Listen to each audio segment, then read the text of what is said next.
Welcome to New Hampshire's Business. I'm Fred Coker. Cyber attacks on New Hampshire businesses, town and county governments, school districts, health providers, restaurants, etc., they're up. Many are unreported, but protections are usually not up. Take a look at this known and reported list of cyber attacks and breaches of web and data sites in New Hampshire the past few years that a security firm assembled. It got my attention. It will probably get yours.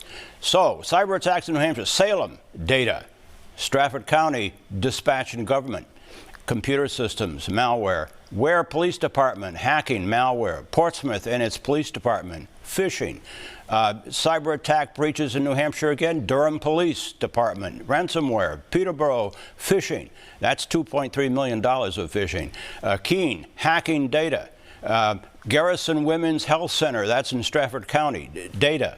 Cyber attacks and breaches in New Hampshire again: New Hampshire Medical Device Company, hacking and data; Coas County Family Health Services, ransomware; New London Hospital, data; Nashua School District, ransomware. And you can see all of these cyber attacks and breaches in New Hampshire: Sunapee School District, ransomware; Concord School District, phishing; Beach Plum Restaurant, and that NCR, their provider, ransomware; and the Great New Hampshire Restaurants, that's NCR provider and ransomware. So, after all of that, with me to brief us on what is reported increase in cyber attacks everywhere is Dwayne LaFlotte, Chief Technology Officer at Pulsar Security in Londonderry, a Microsoft certified professional and expert in exploit development, networking, data storage, and so forth. Among his clients, Fortune 500 companies and government and military organizations. Welcome, Dwayne.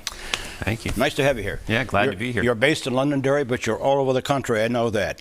Let me ask you, first of all, you know, these cyber attacks are on the increase. They change almost weekly. Yes. But there's one particular one: business enterprise compromise, you say, is at work in a lot of this. Just talk about that. Yeah, so this vector is really targeting the email of the business. So you'll hear that tagline, that BEC, or business email compromise. It's really getting the organization to getting into their email systems. Yep.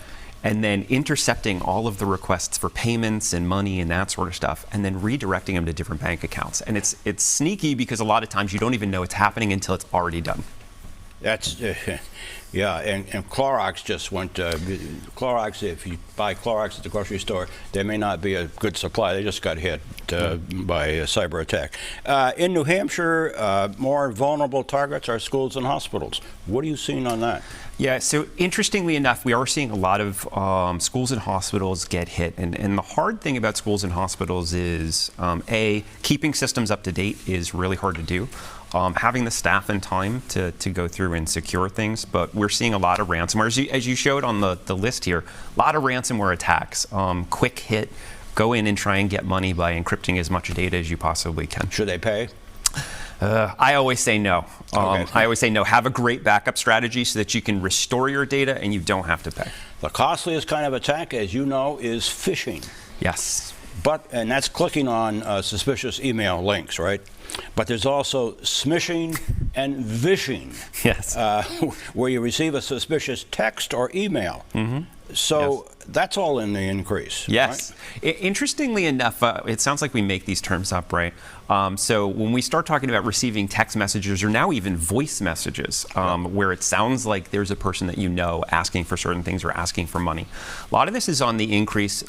Actually, a lot of it is due to artificial intelligence, where we see attackers now leveraging AI even more to increase the success rate of their attacks. Yeah, artificial intelligence as at work in hacking. Yes. Here are some protections that you suggest to our viewers, and here they are. Employee training, which is a source of 95% of attacks. Update and patch all devices to counter the threats. Robust passwords and multi-factor authentication. Careful use of VPN service for remote connection. What else do you tell your clients for protection, Wayne?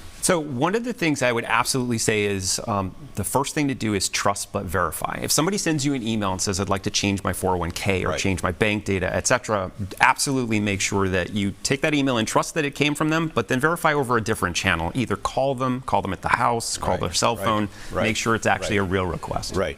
A final note, New Hampshire's already got a cybersecurity grant from the Homeland Security Department for $2.5 million to set up multi-factor authentication for school districts. So, having said that, thanks to Wayne LaFlotte from Pulsar Security in Londonderry. Thank you.